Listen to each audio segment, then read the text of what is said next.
She hadn't said a single word in 3 years. Not to the doctors, not to the nurses, not even to her own mother. The woman who had built a billion-dollar company from nothing still stood outside her daughter's hospital room every night, forehead against the cold glass, whispering the same broken question into the dark. "Why won't you talk to me, sweetheart? I'm right here." Then, on a rainy Tuesday afternoon, a little girl who had refused to speak to anyone on earth looked up at a stranger mopping the hallway floor and said 2 words, just 2. And those 2 words cracked open a story nobody saw coming. If this is your first time here, welcome. Hit subscribe and turn on notifications so you never miss a story like this one. And when you're finished watching, drop a comment telling me what city and country you're watching from. I want to see how far this story travels. Now let's go back where it all started. The crash happened on a Wednesday. Claire remembered that detail with a precision that felt almost cruel. Not the month, not even the hour, just the day of the week. Because Wednesday had always been the one afternoon she left the office early to pick up Lily herself. Every other day there was a driver, a schedule, a handoff managed by her assistant. But Wednesday belonged to them. 40 minutes in the back seat, just the 2 of them. Lily chattering about whatever 6-year-olds chatter about, her teacher's ridiculous shoes, the boy who kept stealing her eraser, whether clouds were made of cotton candy or the regular kind. Claire had been driving herself that day. No driver, just her and Lily and the radio playing something forgettable.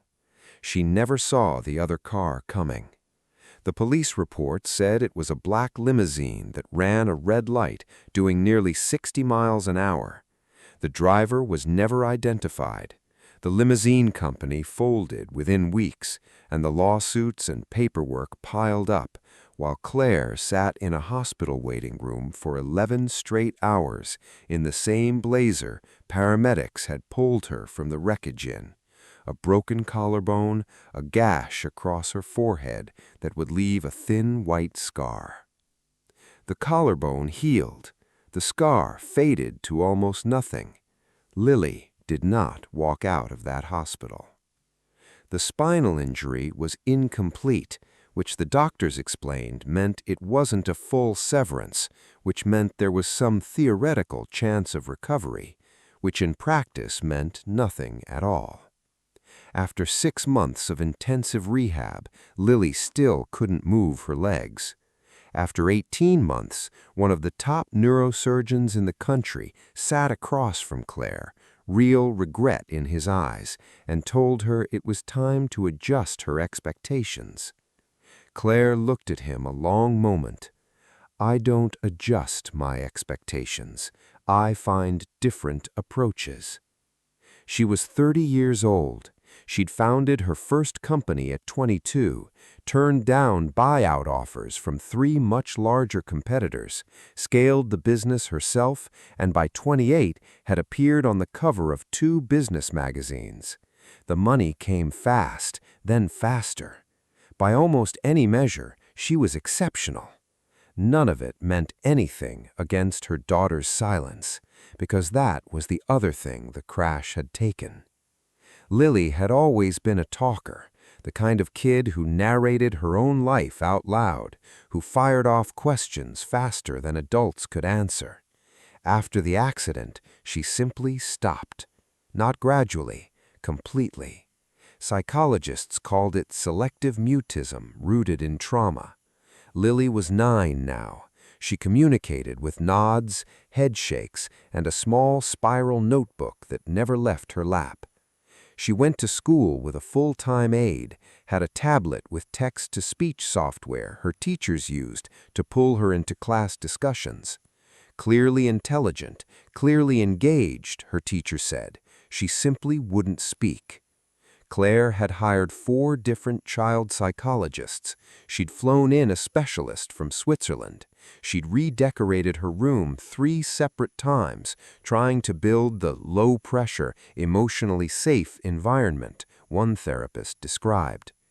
Sometimes Lily looked at her with an expression Claire couldn't quite read. Not cold, not hostile, just carefully locked, the key hidden somewhere even Lily herself couldn't reach. The rehab center in Portland was Claire's newest attempt, not for the silence, for the legs. Smaller, less clinical, with a garden courtyard and natural light. The director, Dr. Helen Voss, reached out to Claire directly, proposing an approach built around low-intensity, high-frequency movement stimulus rather than the aggressive protocols Lily had already been through. Claire wasn't optimistic. She'd stopped being optimistic somewhere around month 14, but she was still willing to try, and she'd decided that willingness was its own kind of currency. Not hope exactly, more like a refusal to stop. They'd been at the center 6 weeks when Lily first noticed the man in the hallway. It was a Tuesday, raining sideways the way it does in the Northwest. The courtyard turned to gray blur. Lily sat in her wheelchair by the window, waiting for Claire to finish a call she'd stepped away to take. The hallway had settled into the particular stillness of an institution after hours. Distant footsteps, the hum of fluorescent lights, rain against glass. Lily was drawing in her notebook, not pictures exactly, more like patterns, intricate geometric shapes crawling across the page in careful, deliberate lines. Her therapist called it a healthy outlet. Claire kept every notebook. She heard the voice before she saw where it came from. "Okay, bud, left foot first. Don't think about it. Thinking makes it worse. Just move." Across the hall, through a partly open door, a man crouched beside a boy of maybe 7 or 8, balanced at the edge of a low platform, arms out, face tight with the kind of concentration that borders on panic. The man was big, built like someone who'd spent years doing physical work, broad-shouldered, forearms that had clearly seen use, dark hair cut short, going gray at the temples. He watched the boy with a completely calm, completely focused expression. "I'm gonna fall," the boy said. "You might. That's not the same as failing. Left foot." The boy inched forward, wobbled, grabbed the man's arm. "Got you," the man said. "You moved. That's all we needed." "It doesn't feel like anything," the boy said, still gripping his arm. "That's fine. It doesn't have to feel like anything yet. Do it again."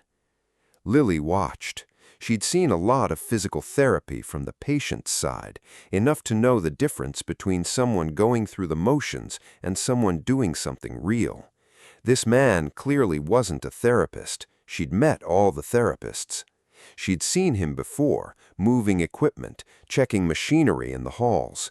He'd nodded at her once, not with the performative warmth adults usually aimed at kids in wheelchairs, but the same neutral acknowledgement he'd give a coworker. When Claire came around the corner 12 minutes later, half expecting to find her daughter dozing, she instead found Lily sitting bolt upright, notebook untouched, staring at a half-open door with an expression Claire hadn't seen in a very long time. Curiosity. "Hey, Bug, sorry that ran long. You okay?" Lily nodded, then pointed at the door. "Something happen over there?" Lily wrote in the notebook and held it up. "Who is that man?" "I don't know, honey. Someone who works here, I think. Why?" Lily considered the question, closed the notebook, and gave the small head shake she used when a topic was finished. Claire wheeled her out into the rain-smelling lobby, planning to ask at the front desk in the morning, having no idea by the time she got an answer, everything would already be shifting. "His name," the receptionist told her the next day, with the mild confusion of someone who couldn't figure out why the CEO of Whitmore Capital was asking about a maintenance worker, was Ethan Cross, 8 months at the facility, listed as maintenance supervisor, equipment upkeep, facility operations, occasional extra hands during therapy sessions. Does he work with patients directly? Not officially. He's good with the kids. A few of the therapists let him sit in. Is there a concern? No concern. Thank you. She brought it up with Dr. Voss over coffee that afternoon. Voss was a compact, precise woman in her late 50s with zero patience for softened professional language. He's unconventional, Voss said, choosing the word carefully. In 8 months, 3 separate parents have mentioned him by name. 2 said their kids engaged better on days he happened to be in the room. He's not a therapist, no clinical credentials at all. But I've watched him work with equipment in the therapy room, and the way he reads body mechanics is different from what you see in someone without specialized training. I haven't asked about his background. I probably should have. Claire made a decision the way she usually did, fast, on instinct. I'd like to meet him. Ethan Cross arrived 3 minutes early, which told Claire something. Same gray shirt, sleeves rolled up, taller than she'd expected, a face hard to age. His manner was entirely unhurried, which Claire found both disarming and mildly irritating, since she moved at a pace most people found exhausting. "Mr. Cross," she said, "I'm Claire Whitmore. My daughter is Lily." "I know who you are," he said, matter of fact. "I've seen you with her. She noticed you the other day, with a boy in the room across the hall. I was helping Tyler with balance work. His therapist was running late. Did anyone ask you to do that?" A beat. "No." "Were you trained to do that?" A longer beat. "I've got some background in physical conditioning and rehab." "Kind of background?" He was quiet a moment. "Military." "My daughter hasn't spoken in 3 years, Mr. Cross. 11 specialists, 4 rehab programs. Yesterday, for the first time since the crash, she asked about someone." He said nothing. He was listening with the rare kind of attention that isn't waiting for its turn to speak. "I'm not asking you to be her therapist. I'm asking you to spend some time with her and tell me what you actually see." "I can't promise you anything." "Good," she said. "The people who promise me things are usually the ones who don't deliver." He almost smiled. "I get off at 4. Meet me in the East Therapy Room. 20 minutes. I'm not going to push her." "I know," she said, and somehow she did. The East Therapy Room had big windows, low equipment, foam platforms. Lily sat near the window, watching Ethan with the same careful attention she'd shown through the door the day before. He didn't speak to her right away. He rolled a low foam cylinder to the center of the room and sat on it, putting himself at roughly her eye level, a small rubber ball turning in one hand. "I'm Ethan," she said. "You're Lily. You don't have to talk. I've worked with people who couldn't, some of the toughest people I've ever known." He turned the ball over once. "I've got one question, and you can write it down or nod, whatever works. Is there any part of your leg where you can still feel temperature, warm, cold, anything, anywhere you can actually feel it?" Lily stared at him. Then, slowly, she raised her hand and pointed to the outside of her right knee. "Good," he said, no ceremony made of it. "That's something." He stood, moved the cylinder 2 feet over. "We're going to try one small thing. I need you to put all your attention on that exact spot, not the rest of the leg, just that spot." Claire watched from the hallway, arms crossed, keeping her promise not to interfere through what felt like real effort. The session ran 22 minutes. When it ended, Ethan wheeled Lily back to the door himself and told Claire plainly, "She's got more signal than the report suggests. Somebody should have been looking at that lateral knee region." Claire stared. "Has Dr. Voss reviewed the most recent nerve study?" "Area around L3, L4. The documentation might have missed something." He went back in to put away equipment, not waiting for a response. Claire stood in the hallway and looked down at her daughter, who was looking up with that curious expression, mostly absent for 3 years. Then, barely above a whisper, The first words she'd spoken to anyone in 38 months. Lily said 2 words. "He's different." Claire's throat closed completely. She crouched in front of the chair and looked at her daughter's face, really looked, the way she hadn't let herself in a long time. Lily didn't say anything more. She opened the notebook and went back to her patterns. But the door had moved, just slightly, just enough. Dr. Voss called at 7:43 the next morning, her voice carrying the particular strain of someone trying to stay measured while genuinely rattled. The L3-L4 region, there's residual signal, weak but present. The original study flagged it as noise. It might not have been noise. "What does that mean, practically?" Claire asked. "It means the pathway isn't dead. It changes the question. I want Ethan Cross in a room with you and the lead therapist by end of day." A brief silence. "He's maintenance staff," Voss said carefully. "He's the person who found something 11 specialists missed. I don't care what's on his badge." The meeting happened at 4:30. Voss, lead physical therapist Naomi Reyes, Ethan, and Claire. Ethan arrived last, still in his work clothes, and took the seat nearest the door. Voss laid out the revised reading. Naomi brought 6 weeks of movement history. Ethan listened without interrupting, then asked 2 questions specific enough that Naomi glanced at him with reassessment and outright surprise. Standard approach is to work the big muscle groups first. That logic works for most injury profiles. Lily's been doing that for 3 years, and the large systems haven't responded. What she has is lateral signal in a narrow band around the right knee. That's a starting point. "A starting point for what exactly?" Naomi asked. "For teaching the brain the body's still there. After a serious spinal injury, the brain stops sending signal to a region because what comes back reads as noise. The question is whether you can reopen the line, build enough consistent localized response in a region that still carries signal that the brain recalibrates." "Sometimes," Voss said it. "Yeah, sometimes. I'm not going to sit here and tell you which one this is." Claire had been watching him through the whole exchange. Every specialist before him had led with confidence, carefully engineered optimism meant to justify a fee. This man was sitting in a borrowed chair in work clothes, telling them he wasn't sure. It was the most honest thing anyone had said to her in 3 years.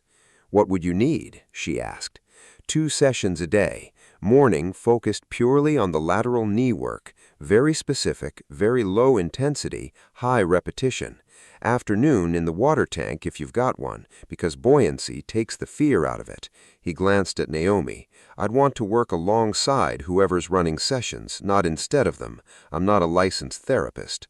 "What about Lily herself?" Naomi asked. "She's shut down before when things got too intense." "I know. I won't push her the way the earlier programs did. What I'm describing is technical, not intense. It's going to feel small. That's the point." He paused. "The hardest part won't be her body. It'll be getting her to keep showing up when it looks for a while like nothing's happening." "I'm willing to try it," Naomi said, "if Dr. Voss signs off." "Unofficially," Voss said, "consultant capacity. Everything gets documented, and weekly check-ins, all 4 of us. Including you," she looked at Claire. "Obviously." The first 2 weeks were, by any outside measure, completely unremarkable. Lily came to morning sessions with resigned cooperation. Ethan didn't push. The same small sequence of near imperceptible micro-movements every morning, 40-minute sessions, never a production made of anything. Claire watched when she could and stayed away when watching made her too anxious, because 3 years had taught her that anxiety was contagious. She filled the waiting hours with work, quarterly projections, acquisition calls, foundation approvals, handled from hotel suites and coffee shops while the rain kept falling. On the 15th day, Naomi texted at 11:20 a.m., "Can you come in?" "She moved her right foot," Naomi said in the hallway, still deciding whether to believe what she'd seen. "Maybe an inch, but she initiated it. Ethan saw it first, barely reacted, just said, 'Do that again.'" She paused. Claire, she initiated voluntary movement in a limb the last assessment said had zero volitional control. Claire's hand wasn't entirely steady. Is she still in there? Yes, Ethan asked me to wait 5 minutes, said not to make it into a bigger deal than a Tuesday morning or she'll freeze.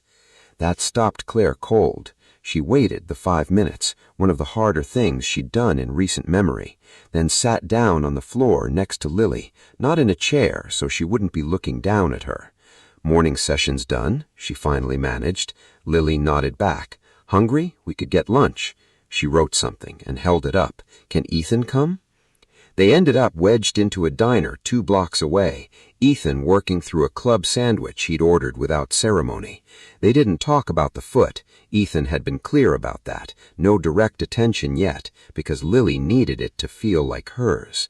Instead, he asked without ceremony whether she'd always drawn those patterns. Since the hospital, she wrote.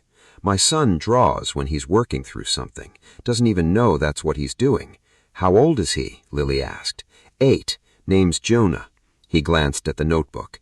Been through some stuff. Tougher than he looks.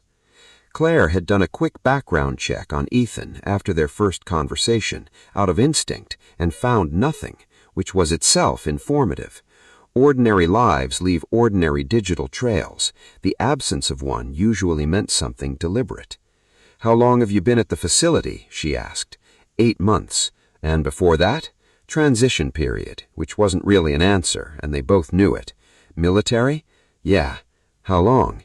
He was quiet a moment. 14 years. What branch? He looked at his sandwich. Navy. Lily slid the notebook across. Why did you leave? My wife got sick. She needed me home. He stopped, started again. Jonah needed somebody around, so I got out. Lily wrote again. I'm sorry about your wife. Something moved through his face, brief and real. Thank you. I'm sorry about your dad, he said. The table went quiet. Lily looked at the table, then slowly nodded.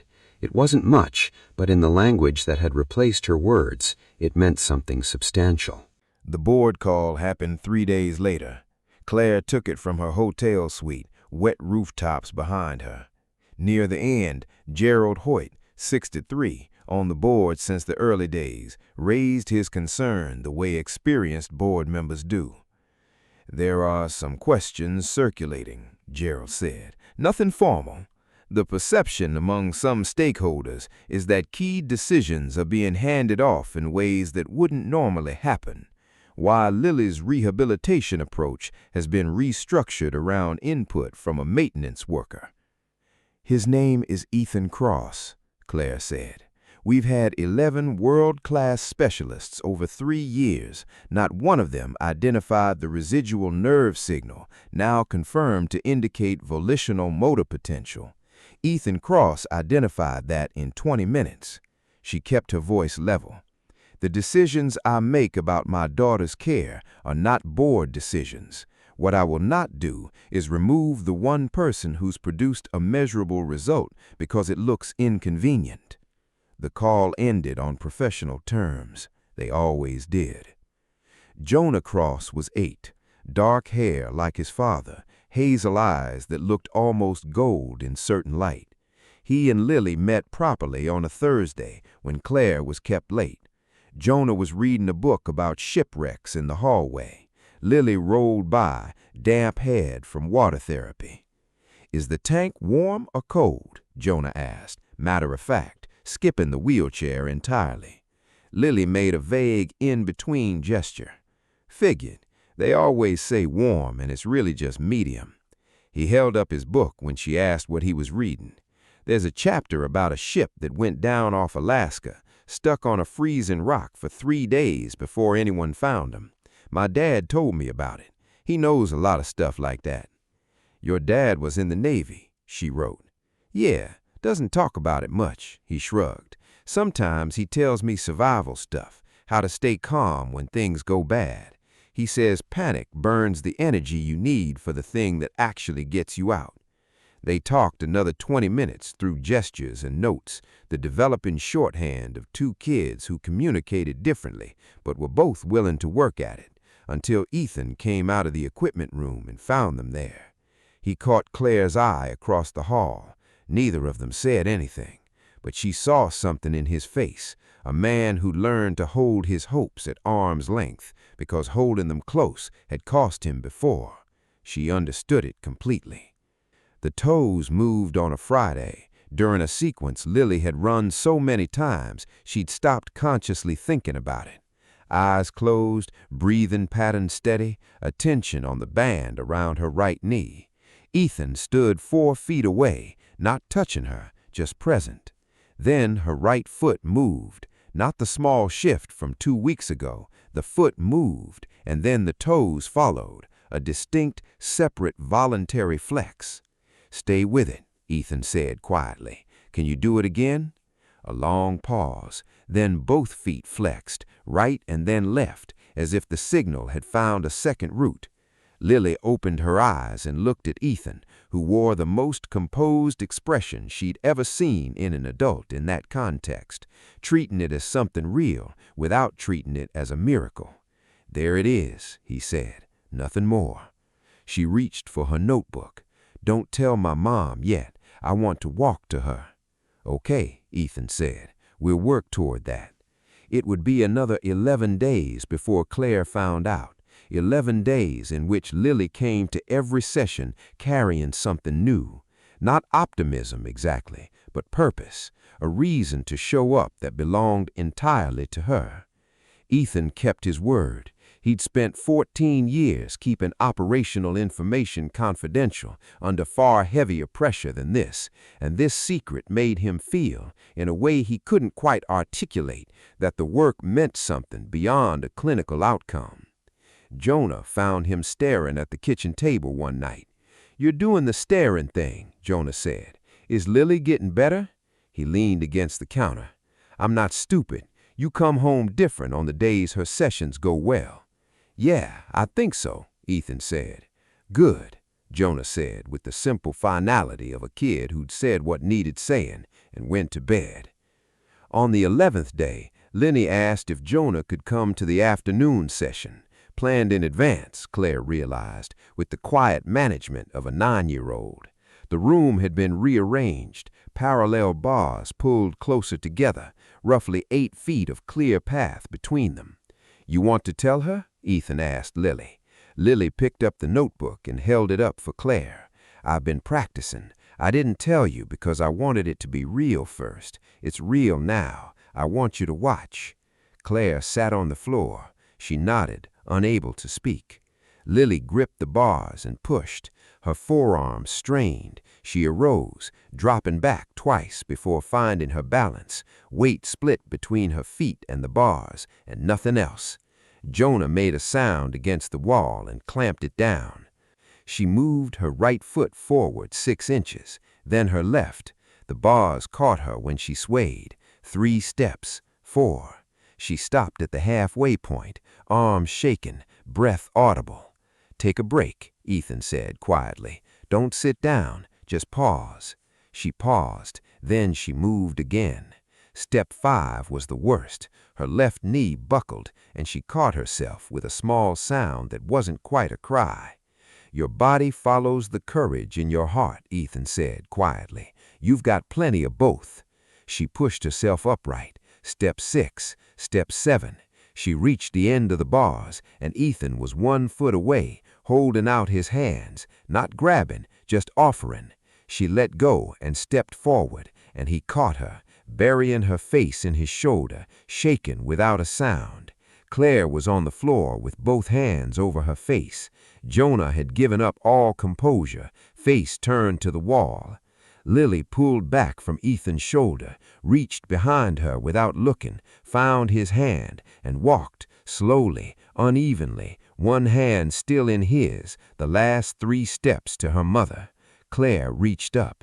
They held each other on the therapy floor. "I'm right here," Claire said into her daughter's hair. "I'm right here." The story should have ended there. It didn't, because nothing that matters ever ends exactly where it should.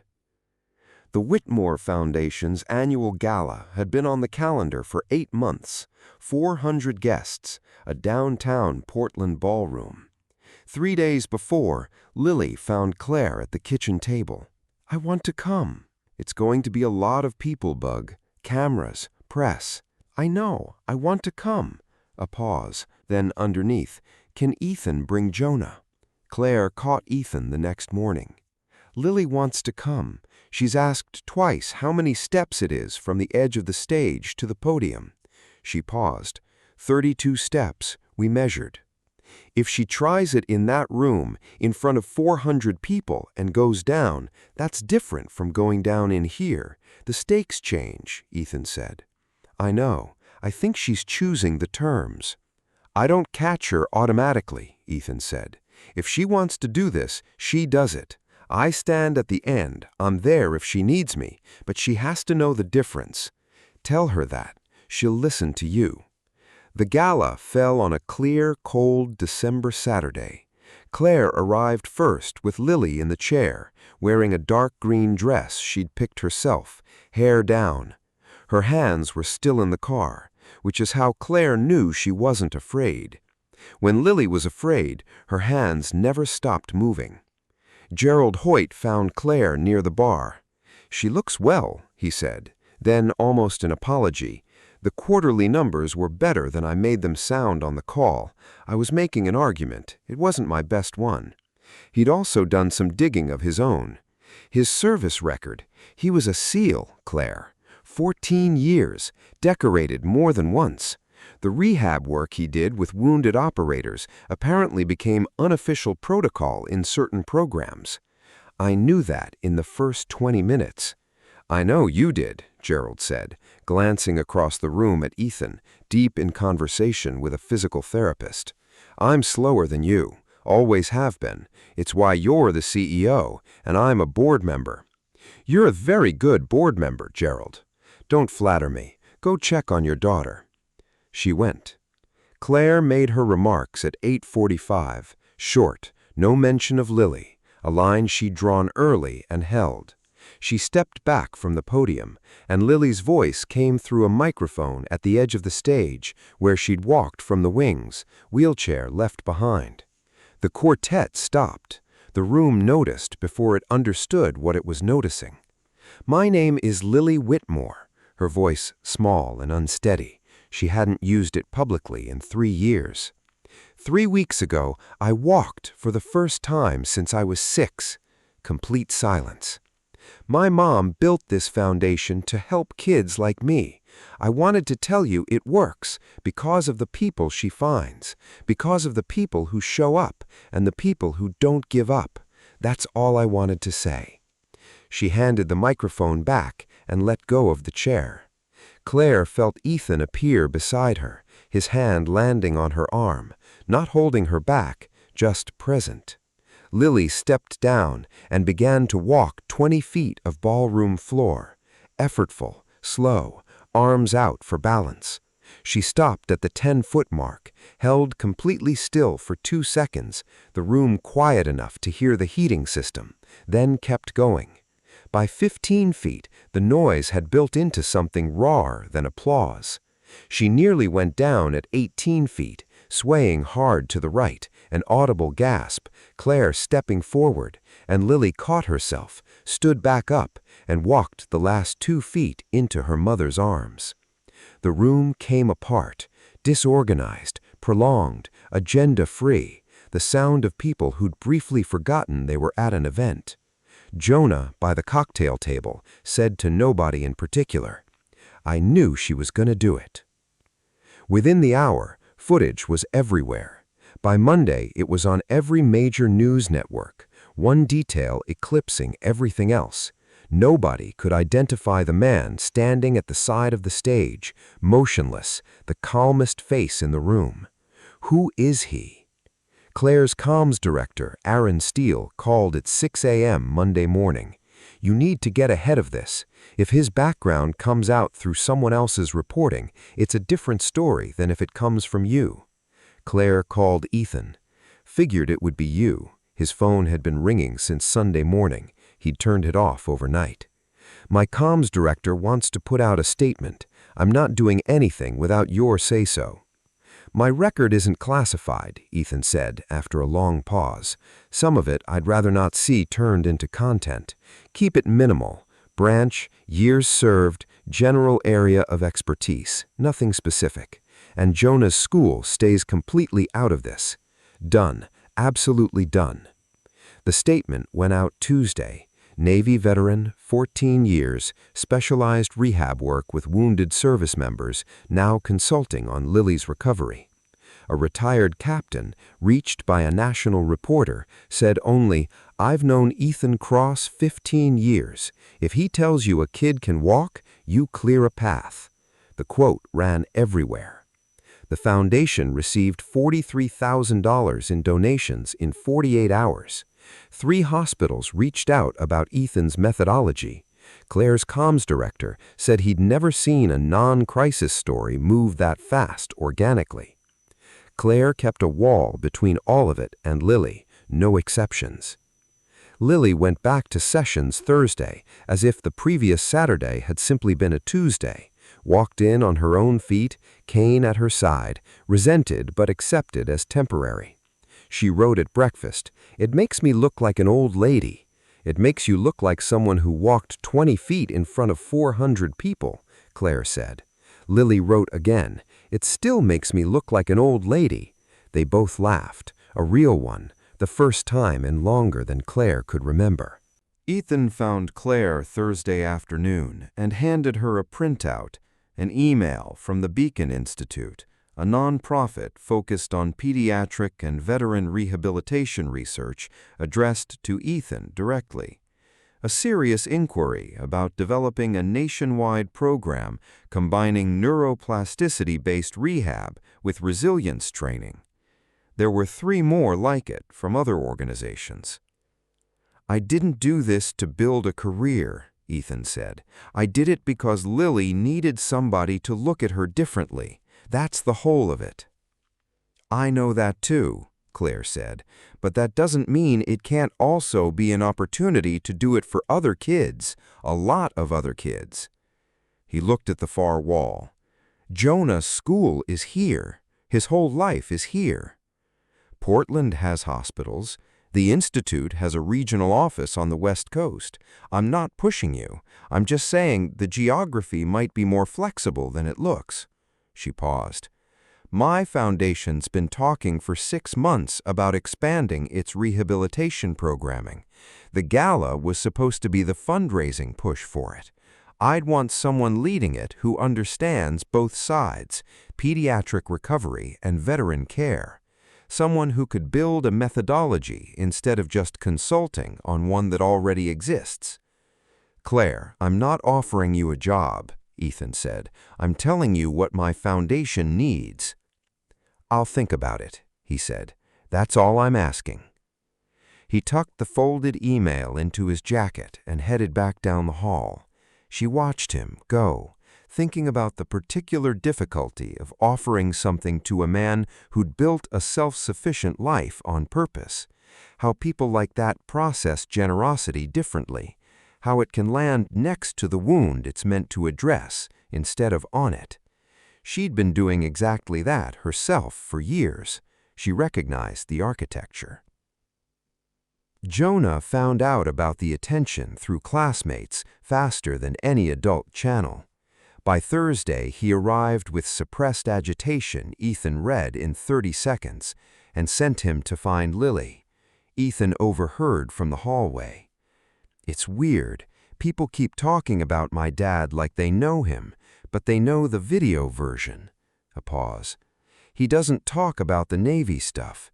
He said a lot of what happened over there belongs to the people who were there, and it's not his to hand out." Another pause. "My mom told me before she got sick that my dad was the kind of person who carried everyone else's weight so they could keep going. She said it was his best thing and his hardest thing, both at once. I didn't totally get that when I was 6. I think I get it better now." Ethan had gone very still in the hallway. Claire put a hand on his arm briefly, then left him the space. The Beacon Institute meeting happened in a modest Portland conference room. Director Renata Sloan laid out the concept, a national network of integrated rehabilitation centers, pediatric patients and veteran wounded alike, sliding scale access. Ethan asked the hard question. What happens to the kids who don't respond? What's the structure when the protocol doesn't work? We're building that into the design, Sloan said, not an afterthought. It usually is. I know. That's why I'm telling you it won't be here. Ethan sat back. The pay structure in your email, I need it to be conditional. If the program doesn't hit the access targets, I want that tied to my compensation. Not a penalty, a condition. The outcome has to actually matter. I've run this institute 9 years. Nobody's ever walked into this room and asked for that. Is it a problem? No, it's the opposite of one. They hammered out a framework. Claire's foundation funding a pilot, 3 regional centers starting in Portland, Ethan leading methodology and the veteran component, Naomi leading pediatric care, Dr. Voss advising.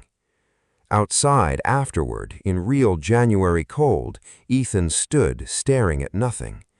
It's been a while since something lined up right, he said. Same, Claire said.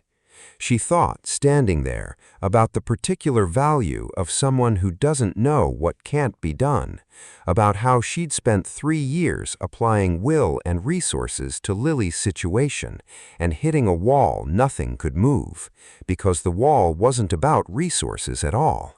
It was about perspective. She'd built her life on the idea that enough intelligence and will could handle any problem, that any limitation was a matter of effort, never approach. She'd built a company on that premise and spent 3 years applying it to her daughter and hitting a wall no amount of will could move. Ethan had walked in without the weight of the previous 3 years on his shoulders. He hadn't known what everyone else had already decided was impossible. He just looked at what was actually there. Ethan told Jonah about the new job on a Sunday over the badly made pancakes that were their standing tradition. I'm going to be doing different work starting next month, helping build a program for kids like Lily and for veterans who need rehab. Are we moving? No. Portland, same house, same school. Jonah relaxed. Will you still work with Lily? Then, unprompted, she told me once the worst part of the chair wasn't her legs, it was that everyone acted like she was watching instead of doing. He shrugged. She writes stuff she doesn't say out loud. I think it's easier for her. Ethan looked at his son a long moment. You pay attention, he said. You always say that's important. It is. The pilot program opened in March. No ribbon cutting, 8 patients, 4 pediatric, 4 veteran, a small staff trained for 6 weeks under Ethan's focused intensity. Lily came too, not as a patient but as an observer, filling her notebook with actual clinical notes instead of patterns, noticing in the first session a woman in Bay 2 compensating with her shoulder exactly the way she once had. What did you write? Ethan asked. She handed the notebook over. He read it, his expression shifting to recognition, then something like surprise. You noticed the woman in Bay 2. It's what I did, Lily said. When I first tried the bars, I didn't want to look like I wasn't trying, so I overused the parts that worked.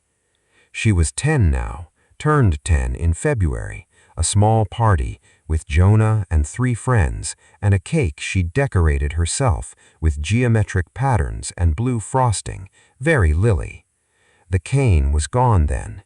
She wore her uneven gait without self-consciousness, part of her honest history rather than something to hide. They sat together in the observation room while the next session set up below, winter light coming through the high windows, and the program that had started with a maintenance worker noticing something in a corridor ran through the second hour of its first day. Spring came late that year, dense with building. The program, a second site in Seattle. Outcomes Dr. Sloan described, in her cautious researcher's language, as exceeding preliminary models. Claire and Ethan had fallen into a pattern of talking most evenings, sometimes about program updates, sometimes just because the day had been long and there was someone who understood the context without needing it explained. Neither of them named it directly.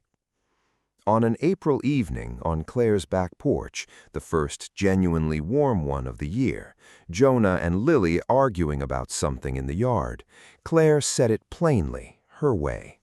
"I keep waiting for this to feel like something I should slow down on," she said. "I'm not good at this. I run a company, good at that. This kind of personal, where I actually show someone what's underneath, I'm not practiced at it." "I built a life for 2 people," Ethan said. "Then it became a life for 1.5. Jonah and I figured out our version of it. I got so used to it working that I stopped leaving room for anything that might shift the balance." "I know. I'm not asking you to shift it. I'm just telling you what's true for me." He was quiet a long time. "My wife's name was Julia. She was funnier than me by a wide margin. She died in April, 3 years ago. Fast, which they called a mercy, and I still don't know how to file that away." He looked at his coffee. "First year, I was so deep in keeping Jonah functional, I didn't have room to be anything but his father. Second year, I had no idea who I was supposed to be next." "Did you?" "Some of it, some I'm still working on." "I'm not asking you to be ready. I'm asking you not to leave because you've decided it's the responsible thing to do." He almost said something, stopped. "Julia used to say I pre-grieve things, decide something's going to go wrong and start protecting myself from it before it's had a chance to be anything." "Smart woman." "Yeah, she was." They sat on the porch in the first warm evening of the year, the city humming quieter around them than most cities, always a little damped even on dry days. After a while, he set down his coffee. "I'm not leaving." 3 words, no architecture around them, just stated. The way he said things, he meant completely. "Okay," Claire said, looking out at the yard, where Jonah had reclaimed a stick from some game and Lily had settled into the grass, choosing the ground, choosing to be low, its own kind of arrival for someone who'd spent years unable to make that choice. The first annual gala of the Whitmore Rehabilitation Initiative took place the following December, exactly a year after Lily first walked across a ballroom floor. Same hotel, Lily's idea. It matters that it's the same room. You change the room, you change what it means. In 12 months, the program had treated 63 patients across 2 centers, 47 with measurable gains beyond intake projections, 12 returned to activities their original prognosis had ruled out entirely. It hadn't been smooth, a funding gap in August, friction between departments, a week in September when Ethan, running on 4 hours of sleep, said something sharp in a staff meeting and went back afterward to apologize in person. No drama, just repair. Claire watched that and felt something like relief, evidence he lived in the real, imperfect world and handled his own failures sustainably rather than performing regret. Gerald Hoyt found Ethan near the entrance the night of the gala and apologized for the board call comment over a year earlier. "People have underestimated me my whole life," Ethan said. "Never stopped me doing anything." "I know. Doesn't make it right." "No," Ethan agreed, "it doesn't. Apology accepted." Lily walked onto the stage unassisted, 3 handwritten pages in hand, and set them down. "I'm not going to read this. I'll just say it." The room was silent. "1 year ago, I walked across this floor for the first time in 3 years. The hardest part wasn't the legs. Everyone could see the legs. The hardest part was 3 years spent believing that what everyone told me was impossible was simply the truth. She looked up. Ethan never told me I was going to walk. What he actually said was that there was more signal than anyone had measured. That's it. He wasn't asking me to believe in the impossible. He was asking me to believe in what was actually there. He saw more in me than 3 years of reports said was there, and then he showed me how to see myself that way too. The room came apart the same way it had the year before. Later, at a corner table, Jonah fell asleep mid-book, bread roll finished. Lily drew something new, not her old closed patterns, but 4 rough figures at a table, proportions approximate, unmistakably them. Underneath, 4 words, "This is a family." Ethan looked at it a long moment, then at Claire. She was already looking at him. "Yeah," Ethan said, "it is." Outside, it had snowed lightly, the kind that doesn't stick, just changes the look of the city for a few hours. Jonah stirred, book sliding, and Ethan reached over and turned it right side up without waking him. Lily watched him do it, then wrote one more line and held it up. "Can we come back next year?" Claire looked around the room that had held last year's first impossible steps and this year's honest words and whatever was still coming, which she didn't need to know yet. That was fine. That was exactly as it should be. "Yes," she said. Simple as that. "Yes."